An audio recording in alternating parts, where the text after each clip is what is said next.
So, here are the biggest questions when it comes to content marketing. Why does the content that gets tons of likes and comments does not make more money than the one with a few likes? And why do some influencers with more than 10,000 followers are still broke, while the ones with a few hundreds only make a fortune? And how come the content that is so good still cannot convince people to buy while the simplest one can? Well, today, people are obsessed with the number of followers, likes and comments whenever they put out content. And the truth is, those things are what makes people broke. So how do these successful marketers create content that generates money? Those are the questions, and on this podcast, you'll find the answers. I'm your host, Ashraf, and you're listening to Content Marketing Hacks.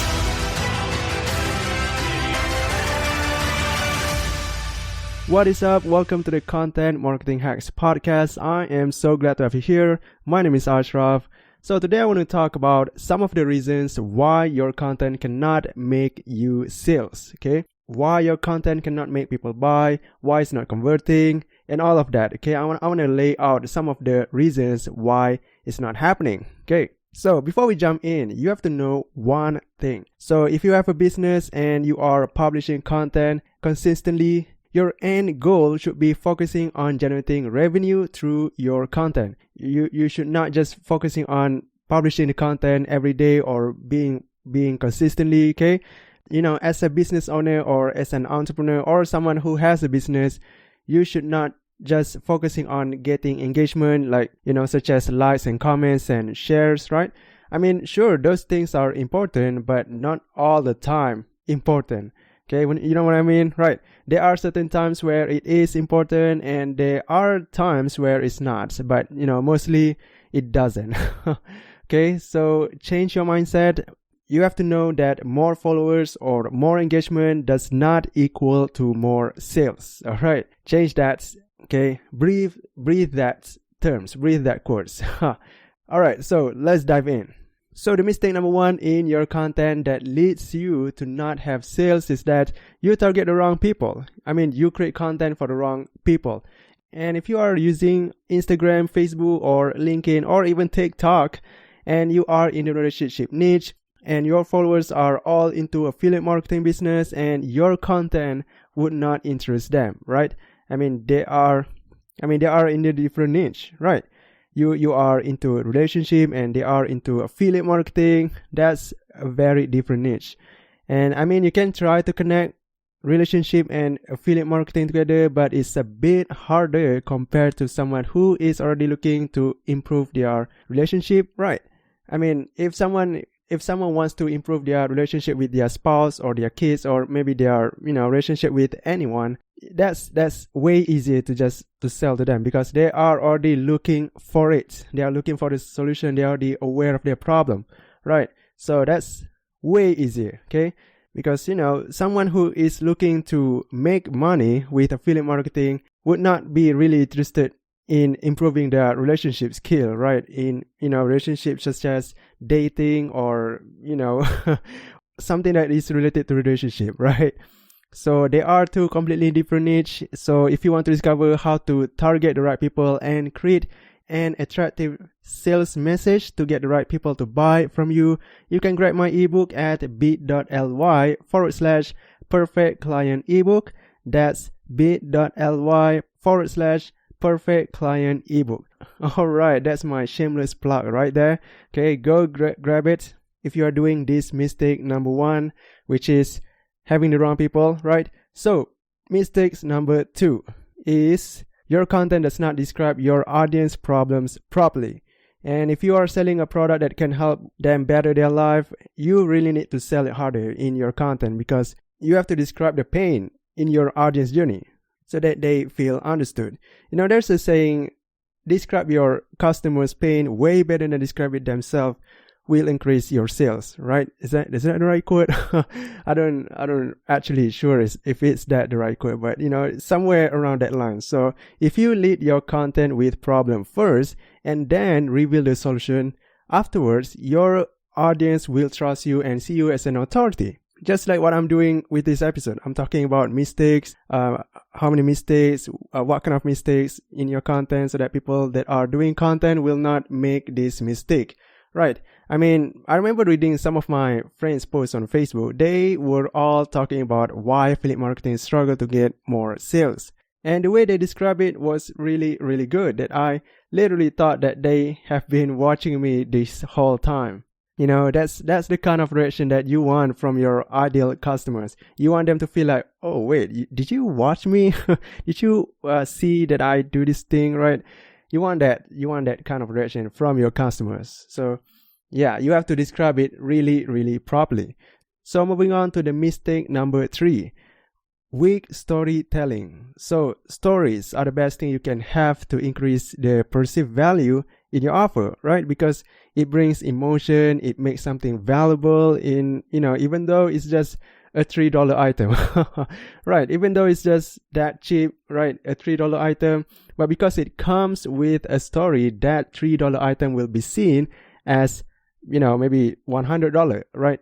That $3 item will be seen as $100 item. Because of the story. And I remember when I was in the One Funnel Away Challenge course, and, my mentor, Steve Larson, told me a story about how his life has changed for the past 4 years because of this one book. And he told the participant in that course how he struggled a lot before he got that book. And one day, as he went back from college on the way to his home, he saw a guy sitting on a bench reading that book, and the guy can be seen as a wealthy guy because of his appearance, because of the watch that he was wearing, the shoes, the pants, right? All of that, he can tell that guy is wealthy, right? And then suddenly a limo car came to pick that guy up, and the guy walked into the car, and before he closed the door, Steve ran to get that guy quickly. Steve ran to him, and he managed to hold the door before it got closed. And Steve asked the guy, how did you get all this? I mean, the limo, the watch, the pants, and the coat, right? How did you get all this? And the guy smiled, and he gave Steve the book he was reading at the bench. So long story short, Steve's life has changed, and after the story finished, Steve told us that he's going to sell the book to the public, and he would give us all these cool bonuses if anyone would buy it today through his link. And he said, okay, I'm gonna drop a link and be ready. And then he kept quiet, and suddenly he went, gotcha. I mean, that was a fake book story, by the way. And did you fall for it? I hope not, right? I hope you didn't buy that book too, but you didn't even know that book. But that story made people want to buy it, even though he didn't mention what's inside the book, right? And did you have the desire to buy it too? Okay, so that's how powerful storytelling is. It triggers buying mood. So use it properly, okay? So now the 4th mistake is no goals in posting. Some people just post something for the sake of consistency, right? I mean, although I do agree that you have to be consistent, but you need to have a goal in mind. I mean, what's the purpose of the content if you publish if it's just there, right? If you are a business owner, if you are an entrepreneur, if you have a business, right? Do you publish the content to bring more leads or more traffic or more sales, right? Is it to get people to opt into your lead magnet? Whatever it is, it must have a purpose. What is about bringing leads or sales, that's the most important goal to have if you are doing business, okay? If you just do it for fun, then that's just a hobby or maybe some side hustle thingy, I don't know.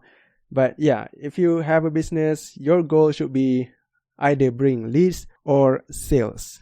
So the next mistake is your content does not speak to your specific people. So what I mean by that is your content is still too broad. And for instance, I have a group called Elite Podcasters. It's about how to monetize a podcast strategically. So it's about teaching podcasters to monetize, right? So although it's already specific enough that it focuses on monetization, but my audience are still too broad. I mean, there are podcasters who have not yet monetized, and there are also podcasters who have monetized and didn't make enough money yet. And there are also podcasters who have monetized and didn't make enough money. So and there are also podcasters who have tried a bunch of monetization methods and still fail. So basically, these people in my group, they are all on a different journey. Even though they have a podcast, even though it's already specific enough, but they are all different. They all have a different goal. They all have a different mindset, right? So I can't just create content like, hey, how to make money with podcasting, right? I can't just create that. I need to be more specific, like, have you monetized a podcast with sponsorship and still couldn't make money to pay your bills?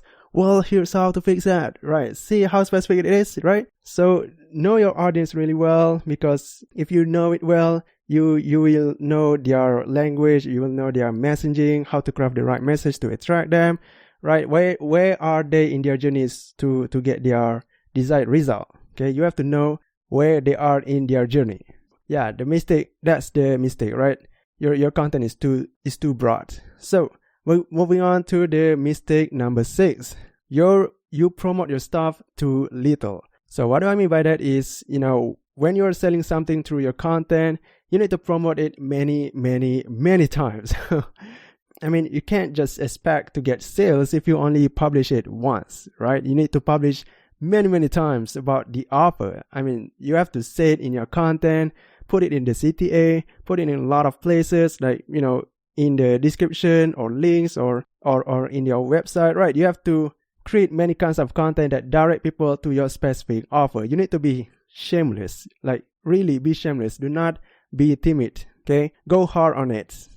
People need to see it at least 7 times before they buy it, okay? So that's what you have to keep in mind. When you are creating content, you have to put CTA, okay? So the last one is, you give less value but sell more. All right, although we are a business owner, we have to sell, but also we have to give value a lot more than we are going to sell to them. So when you create content, you need to give something valuable for free. You need to educate them, entertain them, empower them, whatever it is, you need to give them something so that they feel like, oh, if this guy can give me valuable stuff for free, I wonder how much valuable it is if it's paid, right? So basically, you give more free stuff so that they would want to take out their wallet and throw everything in it to you, because, they want to get more valuable stuff from you, right? So that's the kind of reaction we want from our ideal customer, right? We want them to take their wallet and throw everything in it at us, right? Like, take this, take that, take my credit card, take my money, take my, ID card also. Okay, that's too far, but yeah, you get what I'm saying, right? I'm sure you heard a lot of people saying give value and expect nothing, right? And it may hurt you for giving a lot of free stuff away, right? I know it's hurt, but it's actually worth it. I have experienced it myself. I know how tired it is to create content with sweat and tears, spending hours only to end up giving it for free, right? You spend a lot of countless hours, right? And your time is very valuable, but you end up giving the thing that you are creating for free. I know how it feels. It feels tired, but trust me, it is worth it. Okay, it's worth it. It's gonna pay you afterwards. So there you go. That's the 7 mistakes on why your content does not turn into sales. So in the future episodes, I am going to deep dive into each of them and how you are going to implement it in your content so that it brings you cash as quickly as possible. You want that, right? So subscribe to this podcast if you haven't already, so not you're going to miss out on all of the content from this episode, right? So thank you so much for listening, and always remember, create content as a marketer, not as a content creator, because that's how you make money. If you want to get people to buy your offer, no matter how much it costs, keep listening. The reason why entrepreneurs could not sell their offer is because they target the wrong customer. And even if they get it right, they still don't know how to sell it, right? So I put together an ebook. It shows you a step-by-step process on how to target the right customer, create a sales message to attract them, and get them to buy your stuff. Amazing, right? So if this is something you're looking for, you can grab it at bit.ly/perfect client ebook. Again, that's bit.ly/perfect client ebook. And if you don't know spelling, the link is in the description below. Grab it now.